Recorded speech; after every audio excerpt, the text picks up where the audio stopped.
The rain fell in cold, relentless sheets, plastering discarded newspapers to the asphalt and turning the city's evening gloom into a watercolor of gray and black. In a forgotten alley, beside a row of overflowing dumpsters, sat a dog. He was an old golden retriever, his once bright coat matted with grime and soaked through.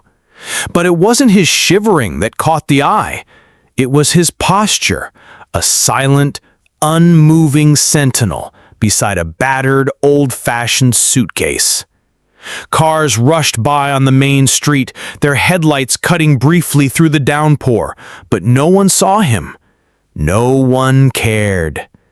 He sat with a profound stillness, a statue of loyalty guarding a forgotten secret. His head was low, but his eyes, weary and full of a quiet desperation, never left the suitcase. He would nudge it gently with his nose from time to time, as if to reassure himself of its presence.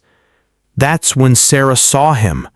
Her shift at the hospital had been long and draining, and all she wanted was the warmth of her apartment.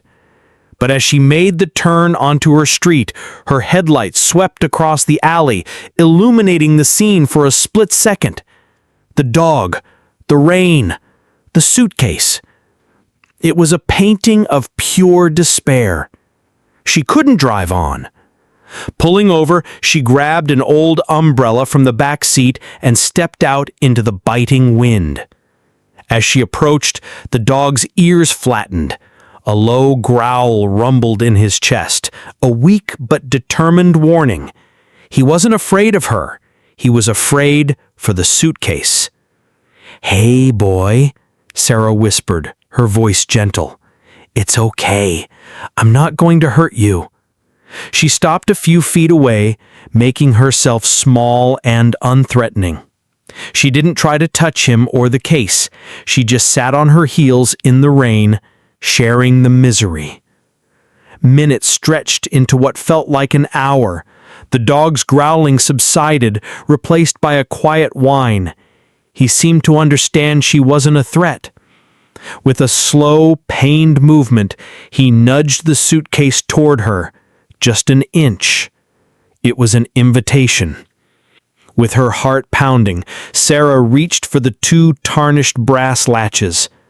They clicked open with a sound that seemed deafeningly loud in the quiet alley. She lifted the heavy lid. And then she stopped breathing. It wasn't filled with stolen goods or tragic remains. Inside, nestled on a pile of worn, clean clothes, were 4 tiny puppies. Their eyes still sealed shut. They couldn't have been more than a few days old. The old dog, their mother, had found the one safe, dry place in her hostile world to give birth. The suitcase was her nursery. Awe and heartbreak washed over Sarah in a powerful wave. This brave mother had been starving, shivering and alone, but her sole focus was protecting her babies. She had guarded them with every last ounce of her strength. Gently, carefully, Sarah lifted the puppies one by one, wrapping them in the dry scarf from her neck. The old dog watched, exhausted but trusting. There was no growl now, only the soft gaze of a parent who had finally found help. Sarah guided the weak mother into her car and placed the suitcase with its precious cargo on the passenger seat. That night, a cold, wet alley was exchanged for a warm, dry living room. The puppies, safe and fed, slept soundly beside their mother, who rested her head on Sarah's lap, her tail giving a slow, thankful thump, thump, thump against the floor. It's in the quiet moments of desperation that the purest forms of love are revealed. It is not a grand gesture, but a steady, unwavering presence, A dog sitting beside a suitcase in the rain, guarding not an object, but the whole world.